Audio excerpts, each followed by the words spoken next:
Este miércoles el Congreso mexicano aprobó el texto general de la reforma judicial impulsada por el oficialismo de Morena.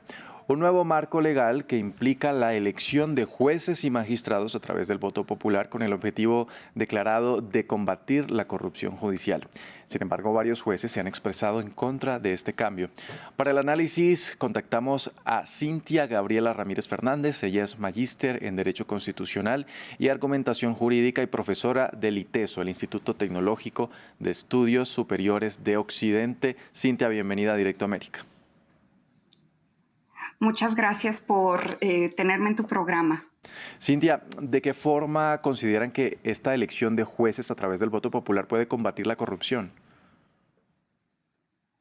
Mira, sobre todo la manera que se plantea el nuevo sistema para la designación de estos jueces, no solamente contemplando la elección por voto popular, sino un procedimiento en el que también se involucra un comité de evaluación, la aprobación por parte del Senado y finalmente el voto, el acceso directo, digamos, del voto popular.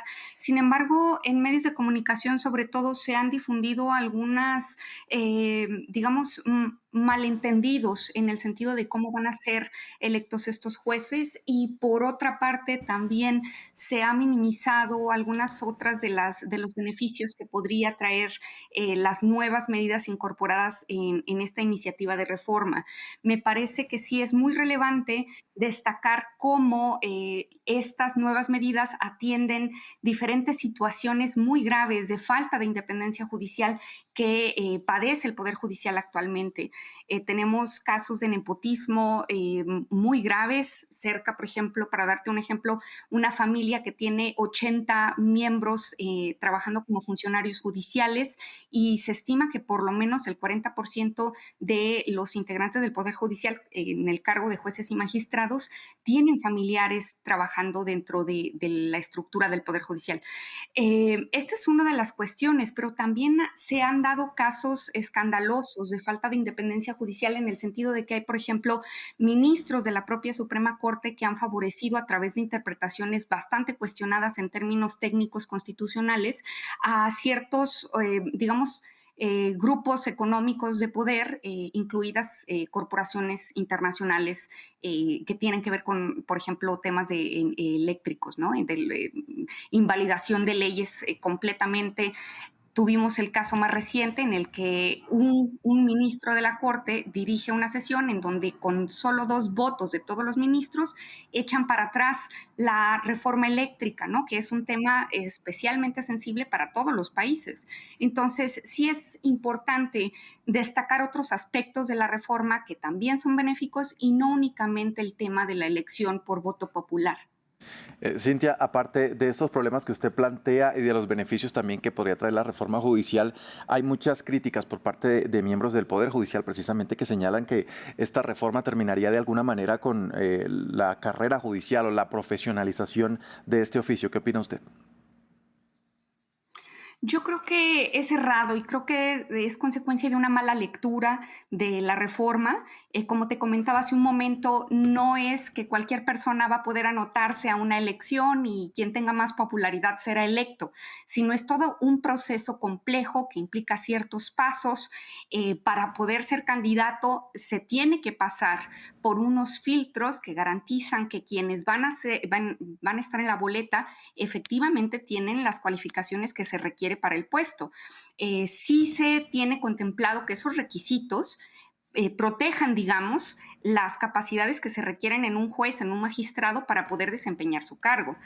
La única diferencia es que en el modelo actual solamente se hace, digamos, el concurso por oposición y sin embargo es bien sabido que, por ejemplo, hay hasta precios definidos para pagar el paquete de preguntas para el examen si quieres ocupar un cargo de juez de distrito o de magistrado, que llegan incluso a sobrepasar el 1,000,000 de pesos para que te entreguen esas preguntas. Entonces, asegurar que actualmente se llega por méritos y que la carrera judicial es un mecanismo que, digamos, está funcionando y es efectivo en la actualidad, no es preciso. Que ya hay datos y estadísticas del propio Consejo de la Judicatura Federal que señala cómo es que hay, digamos, estas filtraciones y captación de nuevos funcionarios judiciales a través de redes familiares.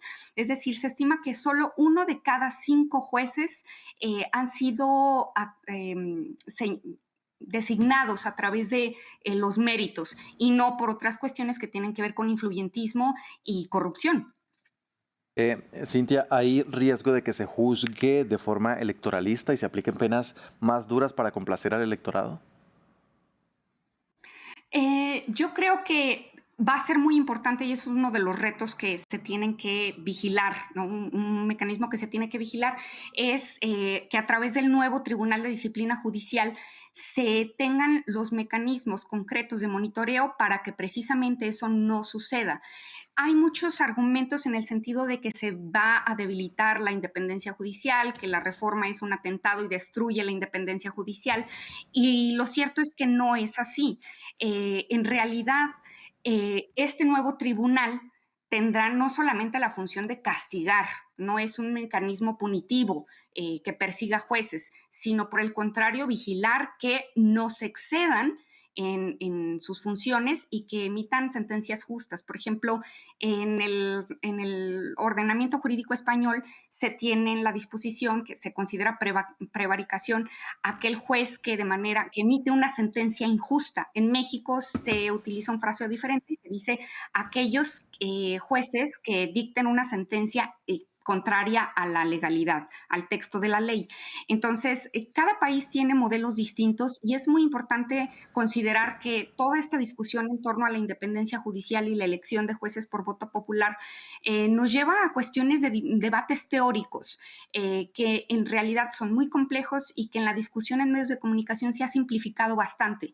Te comento, por ejemplo, que hay otros aspectos de la misma reforma que son bastante interesantes, digamos, incluso como ejemplos para las judicaturas de otros países. Por ejemplo, la justicia itinerante, cómo acercar la posición del juez a la población y a las necesidades, que el costo del acceso a la justicia no sea tal que resulte imposible, cómo hacer que los órganos de monitoreo puedan realmente ser efectivos para detectar a aquellos juzgadores que no están cumpliendo con los principios éticos de la función judicial, con las disposiciones legales que rigen su función, etcétera. Sí. Algo interesante de la reforma es que hay 2 órganos, un órgano de administración, digamos, y un órgano de monitoreo disciplinario. Actualmente, las 2 funciones están concentradas en el Consejo de la Judicatura Federal y si fuera peor todavía, es que quien preside ese consejo es la propia presidenta de la Suprema Corte de la Justicia de la Nación, es decir, quien vigila al juzgador, el propio juzgador, ¿no? Claro. Usted lo mencionaba hace un momento.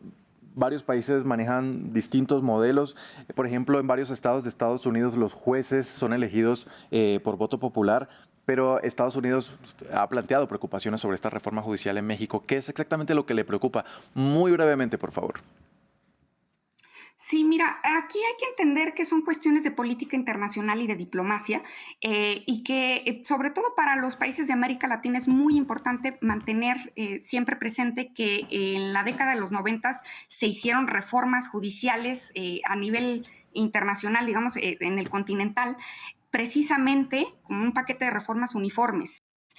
Todos los poderes tenían que seguir una cierta línea y todo eso atendía a lógicas de mercado. Entonces, cualquier cosa que se aleje de propuestos, una falta de independencia, una destrucción del equilibrio de poderes, etcétera. Me parece que de hecho ha sido bastante inapropiado el comentario del embajador